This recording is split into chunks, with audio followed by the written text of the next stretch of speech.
Asset allocation. आता हे काय असतं आणि हे कशा पद्धतीने केलं पाहिजे की ज्याने जास्त रिटर्न्स मिळतील किंवा जास्त फायदा होईल?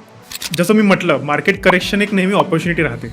मी तुम्हाला एक स्टॅटिस्टिक सांगतो. दर 1-1.5 वर्षाला मार्केट 10-15% पडतं है ना. तर तुम्ही तुमच्या इमोशन्सला कंट्रोल करा. मी तुम्हाला 3 चांगले सेक्टर सांगतो आणि त्याच सेक्टरमध्ये कोणत्या कंपनीज तुम्हाला अवॉइड करायची आहे, त्यांचे काय ट्रेड्स आहे ते सांगतो. तर मॅन्युफॅक्चरिंगमुळे पण आय थिंक एक IT-चं रिपीट होऊ शकतं आपल्या इंडियामध्ये ओव्हर द नेक्स्ट 10-20 वर्ष रिपीट होऊ शकतं. तेवढी पॉवर आहे मॅन्युफॅक्चरिंगमध्ये. सोन्याचा जो भाव आहे त्याच्याबद्दल काय वाटतं, तुमचं काय ओव्हरऑल मत आहे? की कोणी म्हणतं की एकदमच डाऊन होईल, कोणी म्हणतं 2 लाख क्रॉस करेल. गोल्ड तुमच्या ॲसेट्स म्हणजे तुमच्या पोर्टफोलिओ ॲलोकेशनचा एक पार्ट असायला पाहिजे का? तो I would definitely say yes.